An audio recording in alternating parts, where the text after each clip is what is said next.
Здраво на сите и добро дојдовте во уште еден Семос Едукаст.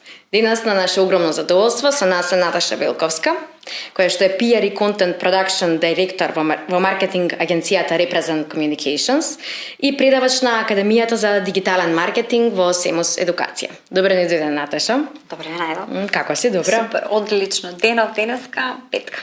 Многу се радувам. Јас вака ќе го започнам моето прво прашање. Дигитализацијата стана дел од нашето секојдневие. Facebook, Instagram, LinkedIn, TikTok и уште многу други се само еден мал дел од нашето дигитално живење. Дигитализацијата стана неизбежен дел од секоја компанија, како од функционален, така и од маркетиншки аспект. Секоја компанија која сака да биде присутна во свеста на луѓето и да има еден препознатлив бренд, мора да биде дел од маркетинг заедницата, која што на некој начин би рекла дека живее на социјалните мрежи. Па од тука ни доаѓа и дигиталниот маркетинг. Дали може малку повеќе да објасниме за влијанието на дигиталните трендови врз маркетингот? Оправо си. Живееме онлайн, нема друго. Значи, невозможно е да избегнеме тоа што се случува од аспект на технологија, од аспект на апдейт на комуникациите и секако, очекувано, таму каде што ни живее публиката, таму треба да живееме и ние, маркетерите, немаме избор. Фасцинантно е колку дигиталната технологија, колку трендовите, колку местата на кои што сега ни се наоѓа публиката, го сменија начинот на кој што ние бркаме публиката, брендовите ја бараат публиката, начинот на кој што и се обраќаме.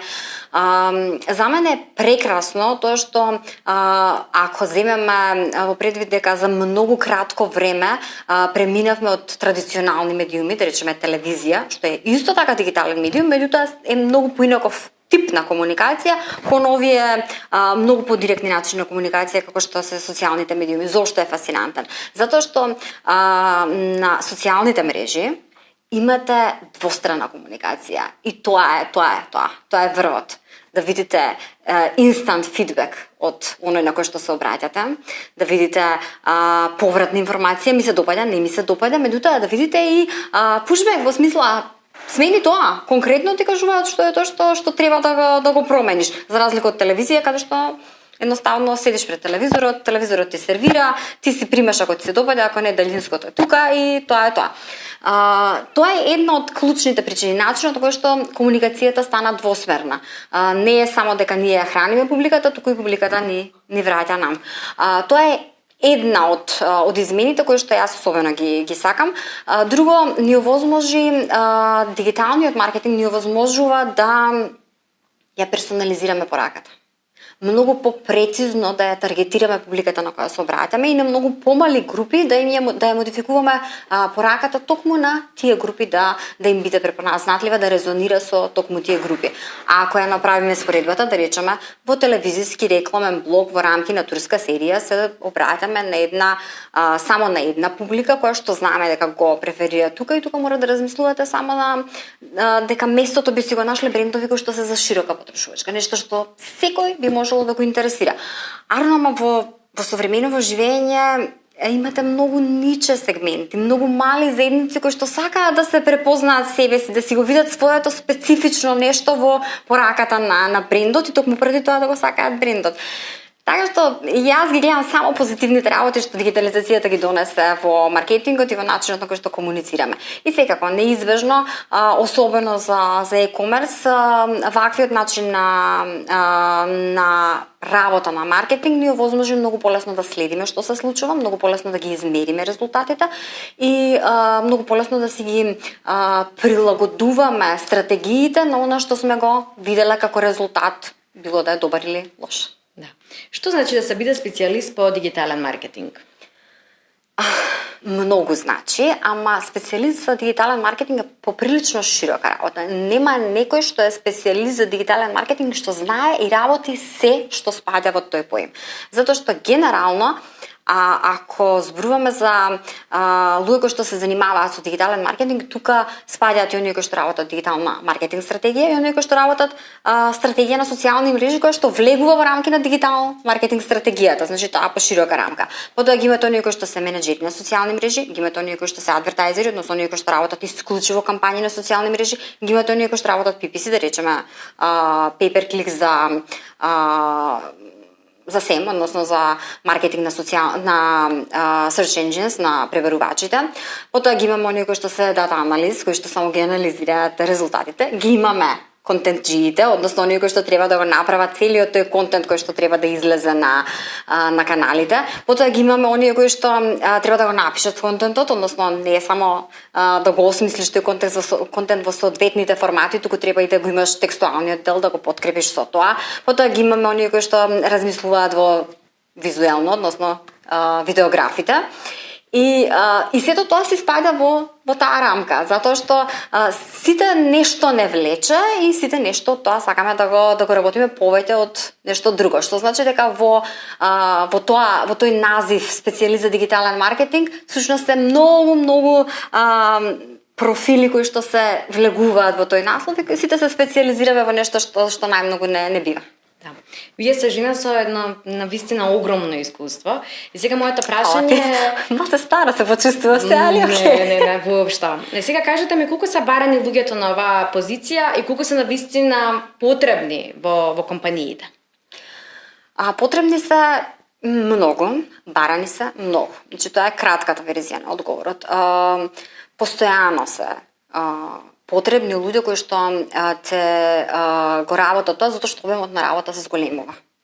Се отвараат нови канали, излегуваат нови формати, се бара иновативност во начинот на комуникација, се усложнуваат или отежнуваат начините на кои што таргетираме од причина што она што беше дозволено да речеме на социјалните мрежи од аспект на таргетирање, сега веќе се коси со законите и регулативите за манипулација со лични податоци. Така што ние треба да стануваме се покреативни во услови кога ни се наметнуваат построги правила да мора да ги постигнеме истите резултати. Кога зборуваме за потребата, би рекла дека на почеток джуниорите се барани затоа што има многу работи кои што не постигнува тимот да ги заврши и ти треба некој кој што те почне баш од тоа, баш само да го исклика, баш само да го постне. Во компаниите секогаш им треба некој кој те почне на таква кликач позиција, би се рекло. Додека пак во агенциите исто така. Постојано сме во потрага по луѓе кои што те го работат, те почнат да го работат од почеток нештото за да се специјализираат во една од овие различни области и да напредуваат и да следат трендови и да учат и така натаму. Компаниите во зависност од големината, некои вработуваат in-house тимови, што би значило дека особено во зависност од буџетот те побараат една личност која што ти треба да работи се и тука е проблематично затоа што рековме не може да те бива за се. Оние компании кои што ангажираат агенции се свесни за тоа дека кога ангажираш агенција ти всушност добиваш цел тим со различни специфични skills кои што ти се на располагање.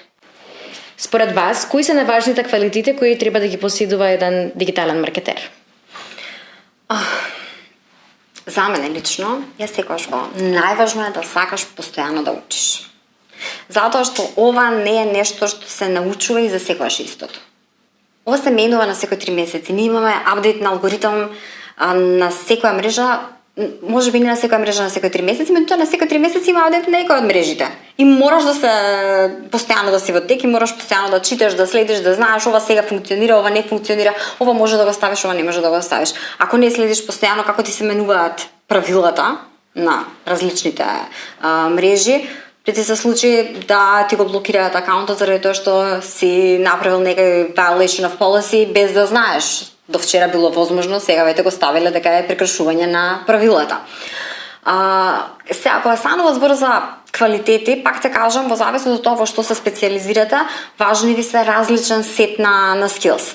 Да речеме, ако се специјализирате за content creation, тогаш многу ви е поважно да размислувате визуелно, да имате представа како ќе ја пренесете пораката во слики, во видео, не знам како да го концепирате текстот за да ви ги пренесе главните пораки, како key message да ви биде 7 секунди, а не долгометражен монолог од, не знам, кај што не можеш ништо да скратиш, мора да верглаш, па и никој ништо не разбере и да не сака ни да ве слуша.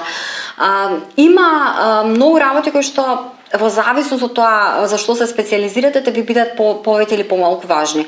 Ако се специализирате за адвертайзинг, тоа ще ви биде многу поважно да имате аналитички способности, да сте добри со бројки, да знаете како да избуџетирате на која публика, да прочитате што се случило со тој буџет, какви резултати сте добиле и како да го изанализирате нормално тоа што сте го добиле како резултат, за да го искористите како информација во оптимизација на кампањата, во скейлинг, значи како тие информации што сте ги добиле од една кампања да ви бидат корисни за следната да биде поуспешна. Ако зборуваме за менеджмент, тогаш иако комуникацијските вештини, морам да кажам, за сите се важни, меѓутоа, особено оние кои што работат менеджмент на социјални мрежи, комуникацијски вештини им се маст. Едноставно, секојдневно сте во комуникација со публиката на која се обраќате, со клиенти, со потрошувачи, со хейтери. И важно ви е да се контролирате, затоа што не може да ви биде човечката, емотивната реакција да ви биде прва реакција во ситуација кога сте админ на пејдж на бренд или на Инстаграм профил на бренд. Невозможно. Да. Така што секогаш, тоа го зборуваме и со слушателите на академијата, секогаш во првиот модул открите што е она што ве влече најмногу и одете натаму. Сите останати работи нека ви бидат за да знам, да можам да го поврзам, да можам да комуницирам со колегите од маркетинг тимот, меѓутоа ако ова е она што мене најмногу милиш, тогаш брусете ги токму тие вештини кои што те направат најдобар во тоа и врз основа на тоа што те го изберете како субспециализација, да речеме, ќе ви биде важно дали да бидете добар комуникатор, дали да бидете добар аналитичар, дали да бидете добар контент рајтер. Да. Сега ме интересира кои се клучните придобивки од започнување на кариера токму во дигиталниот маркетинг? Никогаш нема да ви биде досадно. Значи, ова е нешто што во кое не може да кажете ама е досадно, ништо не се случува, што правам сега. Ова е област која што е екстремно динамична, забавна, постојано нешто има ново, имате многу простор за истражување и нормално, ако стигнете, ако имате доволно трпение, прво да научите многу, да извежбате многу, да инвестирате време, енергија, да се посветите, да потрошите дури и собствени пари и да го изодите патот до успехот, што би се рекло, ти ви се врати финансиски. Не можам да кажам дека некој кој што е добар дигиталец, дека не заработува. Да. Вештачката интелигенција, односно ChatGPT, стана една од најпопуларните алатки кои навистина доста им помагаат на луѓето кои што работат во маркетинг индустријата денес. Кој е вашето мислење за тоа? Поддржавам. Значи, јас сум човек што сака нови работи, сакам да пробам се што се менува, се што ново излегува. Нема нешто што е исклучиво добро и исклучиво лошо. Значи, во се може да најдете како да се злоупотреби. И истото се однесува и на ChatGPT, на било која друга AI алатка. ChatGPT ви е одличен пријател. Може да го искористите за ресерч, може да го искористите да ви направи компайл на информации што ви требаат, може да го користите за инспирација, може да го користите како другарче маркетерче со кој што си разговарам, затоа што никој по дома не ме разбира што зборам. Не само ChatGPT, речеме Leonardo AI, не знам, Midjourney, многу од тие AI-based тулови ви се одлични пријатели, користете ги. Никогаш не може да се базираме на нешто 100%. Google што е Google, па да го прашаш ти даде мал милион резултати за истата работа и мораш пак да прочишлаш да видиш дали е точно, дали не е точно, дали ме лаже, дали е кредибилен изворот од кој што ми го дава. Истото е и со ChatGPT и со било која друга алатка. Тоа ви се помошници. Да. Кога станува збор за зголемување на видливоста на брендот, вештачката интелигенција може да се користи за навистина голем број на различни задачи, вклучително и маркетинг на влијателни лица, создавање содржина, управување со социјални медиуми, уредување слики и многу повеќе. Дали вие користите некои алатки кои што на вас ви помагаат во работата? Да. Спомнав, да, ChatGPT го користам за ресерч, затоа што буквално наместо да прочишлам 50 линка на Google, конкретни работи ми ги собира на едно место и да можам после да ги пролистам, да видам што е тоа што ми одговара, што не ми одговара, што треба да проверам, што да дискартирам и така натаму. И исто така го користам за инспирација, меѓутоа и тука има финта.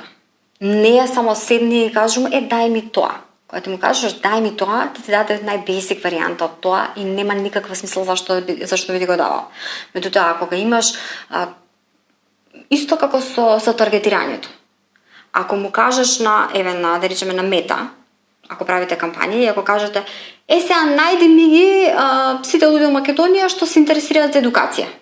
Да, те ти ги најдам, може да се интересира за едукација за ран детски развој, се интересира за не знам, едукација во НЛП. Така? И тебе не ти вршат работа, значи тебе ти треба некој што се интересира, да речеме, за едукација во доменот на програмирање. Значи мораш да му прецизираш на Мета за каков тип на едукација да ти ги бара. Истото и со ChatGPT. Ако му кажеш таква simple наредба, те даде simple одговор, те ти даде широк одговор. Одговор што не ти врши работа. Меѓутоа, ако осмислиш точен, прецизен промпт, што точно бараш, како он треба да се однесува за да ти го даде одговорот. Дали сакаш да ти даде одговор кој што е базиран на цитирани извори, дали сакаш да ти даде одговор кој што би ти го даде одговор експерт во дадена област, тогаш мора и ти да се потрудиш да му дадеш точни информации што очекуваш од него. Така што да, ги користам и ChatGPT, ги користам и Leonardo AI, како што споменав, и Midjourney, и ред други на вештачка интелигенција што се базираат алатки и што ми се стварно фасинантни. Да, сега иако делумно веќе ми го одговоривте и следново прашање, јас сепак морам да ви го поставам. Кои се клучните дигитални алатки кои што треба да ги познава секој дигитален маркетер? Вака. Нема листа која што функционира за сите. Да речеме, ако работите менеджмент на социјални мрежи и имате многу клиенти со многу канали, например, имате 5 клиенти кои што ги имаат и Facebook, Instagram, и TikTok, и LinkedIn, и Twitter, и YouTube, тогаш ви е корисно да имате тип наладка од како што се да речеме Hotsuite, како што е Metricool, во кој што ги имате се на едно место и од една алатка буквално само менувате профил и распределувате на различните канали и закажувате на различните канали. Меѓутоа, ако имате 20 клиенти, од кои што едниот има само Instagram профил, другиот има само Facebook page, не ви треба. Мета ви создал солидни услови, сето тоа што треба да го направите бесплатно во самата платформа на Мета. И да закажете, и да откажете, и да постирате, и да коментирате, и се да ви биде на едно место и при тоа да не платите никаков subscription fee. Да. Така што тоа многу зависи од тоа каква време работа имате и што точно работите. Исто така, да речеме, во зависност важно ви е и што работите. Јас го споменав ова за конкретно за социјални мрежи, меѓутоа имате алатки од типот на MailChimp, сите оние кои што работат имейл маркетинг, сигурно дека ќе се најдат оваа или некоја друга слична алатка која што им овозможува автоматизација на имейл кампањите. И имате платени, бесплатни варијанти, ако имате огромна маса на мејлови што треба да ги платите, да ги пратите, нормално дека идете на платени варијанти. Ако имате малце мејлови, еден клиент, само мала база на мејлови на кои што се правите ньюслетер, сосема ви е доволна бесплатната верзија, па барајте која од тие алатки има бесплатна верзија до тој број, затоа што тоа ви врши работа за клиентот. Така те кажам, особено е важно каде сте, во која фаза, колку клиенти имате, што работите, алатки се наоѓаат. Не сум застапник на тоа дека мораш да имаш фенси алатки и сабскрипции уште на старт на кариерата, кога имаш само својот Instagram профил и ништо друго. Да. Какви можности за кариера и потенцијал нуди полето на дигиталниот маркетинг? Одлични, меѓутоа тука е важно каков човек сте. Колку сте спремни да се посветите. Колку сте спремни да вложите. Нема гаранции.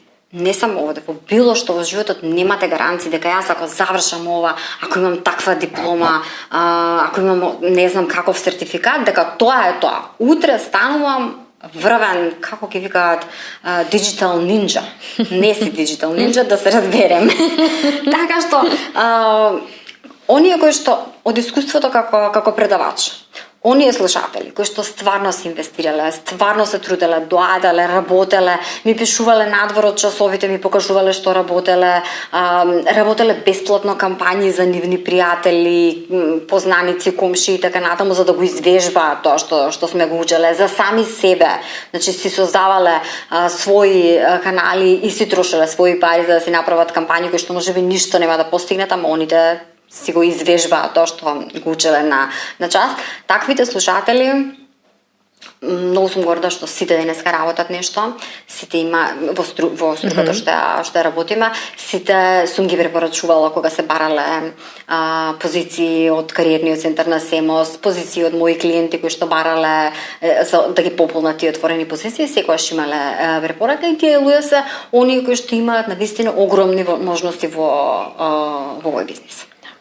Официјалната Simply Learn Академија за дигитален маркетинг на СЕМОС Едукација, програма со која може да се стекнеме со Digital Marketing Specialist титула.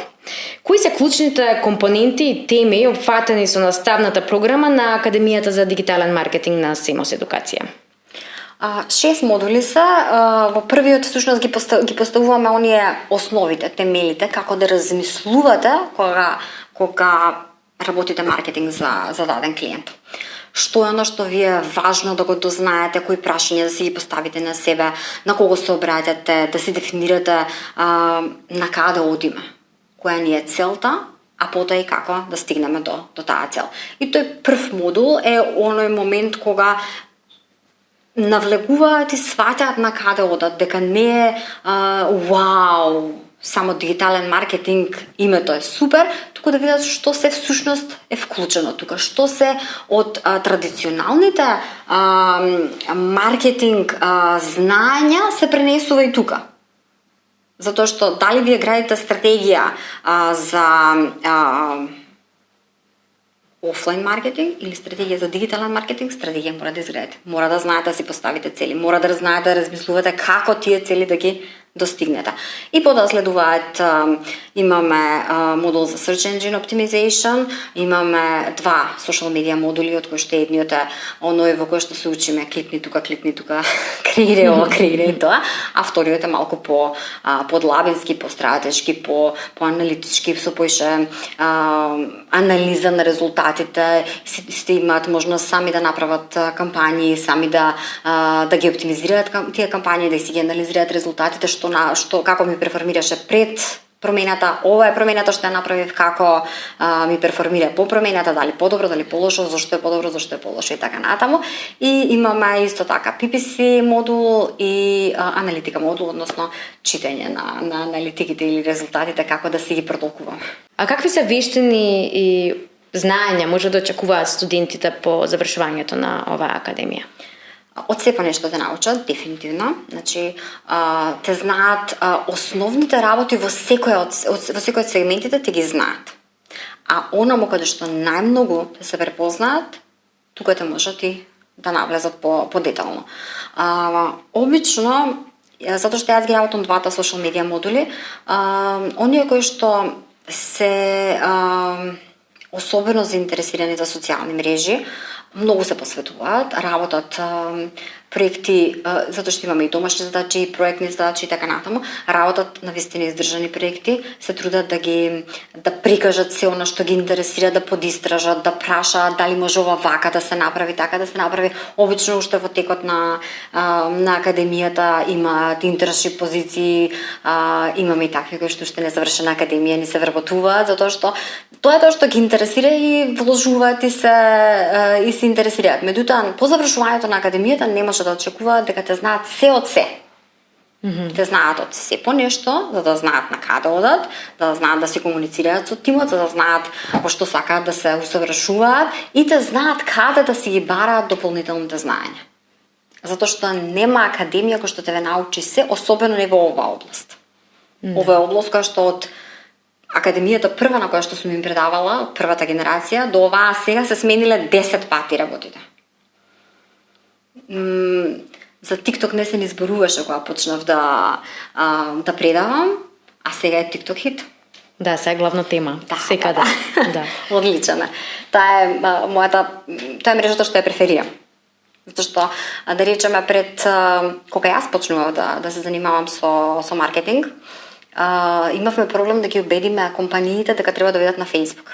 Сега истото се случува со TikTok. Имаме проблем да ги убедиме дека таму е иднината, ама тоа е нормален процес. Луѓето сакаат да им биде удобно, сакаат да бидат во познатото и нормално е дека има застрашувачки една така динамична мрежа која што бара многу. Меѓутоа, TikTok е тука да остане. Да. Како луѓето да проценат дека токму оваа академија е за нив? Доколку се во дилема. Веројатно да се запрашаат дали како реагирам на промени и дали сакам да учам постојано. Затоа што ако реагирате лошо на промени, нема да ви годи баш. Ако ве стресира се што нема да ви оди по план, не сте за тука. Ако ве нервира тоа што, да речеме, Инстаграм дозволува да спонзорирате само до 90 секунди Reels, ако е 91 секунда или 93 фрейма не може. Ако ве нервираат таквите работи, тогаш ова го зборувам за социјални мрежи. Може би да се обидете со нешто друго од дигитален маркетинг, ама генерално целата индустрија, целата таа област дигитален маркетинг, имајте предвид дека е во доменот на тек, е во доменот на комуникацијската технологија која што многу интензивно се менува во овој период и не може да очекувате дека нешто ќе биде трајно и дека нема да се менува и дека ќе го научите и ќе го знаете, така што ако не ви се допаѓа да учите постојано, да се надоградувате постојано и ако не уживате во промени, тогаш не знам, одете по HR. Добро. Ева го дека доста брутален, ама многу прецизен одговор. Фала ти. Да. И сега кажете ми кои се придобивките од тоа еден човек да стане сертифициран дигитален маркетер? Веројатно тоа што имате, особено во процесот на барање и на практикански позиции и на джуниор позиции и во процесот на напредување имате нешто што покажува дека вие ги имате основните познавања, дека сте го поминале процесот на откривање. Знаете, имате некаква мапа која што ви покажува на кај се движам јас сега, што каде се наоѓа, што е поврзано. И тоа ви дава известна самодоверба во секој случај. Дополнително, кога го имате сертификатот, знаете од кого барате помош.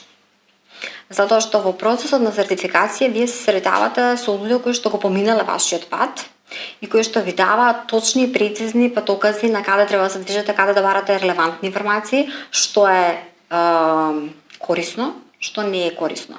На што јас сум се зезнала и нитам да ми се зезнат слушателите и што треба да го пробаат, затоа што секој пат дава различен резултат. Тоа е предноста на сертификатот, сметете го како мапа. Да. Мапа и бекап, затоа што ви сепак кажува дека сте некој кој што сака да инвестира во себе. Како што бевте брутално искрена за еден одговор што го спомнавте пред малку, би сакала да ве прашам кој е најискрениот совет што би му го дале на некој што туку почнува да се бави со оваа професија? Најискрениот совет, ова го споменав неколку пати, учете. Значи нема штета од учење. Градете се себе си постојано. Тоа ви е најважната работа, најголемиот капитал што може да си го дадете себе си. Од се што сте научиле, од се што сте пробале, од секоја компанија во која што сте работеле, од секој интерншип, од секој нетворкинг настан на кој што сте биле, нешто излекуваме. Ова да ви кажам личен пример. Јас работев краток период за амерички пазар по една маркетинг агенција. Тоа беше веднаш откако ја сменив кариерата, инаку претходно 10 години работев во телевизија. И во тој период ја запознав една девојка што исто така работеше таму И потоа и двете се заминавме. Таму ни се разделија патиштата и после известно време таа ми се јавува и ми вели дали сакаш да работиш за еден клиент. И јас си велам не. Фрилансав, имав своји клиенти, удобно ми беше, срекна бев, задоволна бев, немав потреба да се вработувам некаде. Некаде, да. И не смеам ми вика да ти кажам за кој клиент станува збор, меѓутоа мислам дека ќе ти биде интересно. И тоа што имаш специфично диджитал маркетинг и телевизиско искуство и новинарско искуство, има она што поради што те бараат. И викам, добро, окей, може ли да пратам твое CV? Да, викам, ајде. Во секое време можеш да кажеш не, ако не ти се допаѓа. И потом ми се јави ми вели за саат време, те сакаат. Знаеш ли кои се? Викам, кои се? Кока-кола. И викам, добро. И вика, сакаш ли сега? Викам, слушај, не знам ни што треба да се работи. Се работеше за развој на специфична платформа, пилотот беше тука и така натаму, сега да не должам, не е релевантно за приказнава. Меѓутоа, така ми се случи со работката со Кока-кола. А зошто? Затоа што кратко време сум работела во некоја компанија и сум ја сретнала девојката која што ми се јави за тој ангажман. Така што тоа сакам да ви кажам, дека бидете храбри, гледате го доброто што може да го извлечете од секое искуство, затоа што тоа е тоа што не учи, не гради, не прави подобри маркетери и подобри луѓе. Да. Сега кажете ме, дали имате некој момент во кариерата, сигурна сум дека го имате, кој што ве направил посебно горда? Може би ве измачил многу, ама ве направил многу горда. Многу има ситуации на кои што сум горда, имам многу кампањи на кои што сум горда, имам клиенти на кои што сум многу горда, проекти на кои што сум горда, стварно не можам сега да издвојам нешто што особено го сакам. Меѓутоа, нешто што скоро се случи, известен период работев во продукција за една странска компанија, всушност странска медиумска компанија, и така малку ми се успори текот на секојдневието, затоа што агенција е прилично динамична работа и сега кога работите исклучиво е нешто такво, така е полагано, поглатко. И од кога заврши тој проект, се враќам во агенцискиот живот full time и се враќам на клиент со кој што правиме 3-часовен лайвстрим, правиме огромен проект на ниво на цела Македонија, вклучени се 16.000 луѓе, многу стейкхолдери, особено динамичен проект и го работам комплетната реализација на лайвстримот. После тие 3 часа се чувствував жива. Особено бев горда затоа што сме направиле нешто такво големо кое што има импакт буквално на целата држава. И бидејќи ми е најтазе тоа искуство, би рекла дека ете те го издвојам тоа, меѓутоа има многу проекти на кои што стварно се се гордеам и се радувам. Да. И сигурно дека сите мои слушатели знаат на што мислам, затоа што како им предавам, така им раскажувам ситуации од кариерата, од клиентите, од случувањата, настаните, кампањите и така натаму. И сигурно сега кога те ме слуша некој, потоа ти ми пишат на Инстаграм да ми кажат ова заборави да го кажеш. Ама нешто мора да се издвои. Добре, покрај толку многу работа, како ги полните батериите? Мене ми се секогаш полни батериите кога работам. Не ме бива кога не работам. Тоа е. И едноставно убаво ми е. Сакам да, ако не сум на некој проект, тоаш генерално учам нешто ново. Со тоа се занимавам и работата е таа, особено затоа што многу си ја сакам работата е таа што ме полни со енергија. Тотално ве разбирам. Навистина ви благодарам многу за инспиративниот разговор и за тоа што прифативте да бидете дел од овој Семос Едукаст. Благодарам за поканата.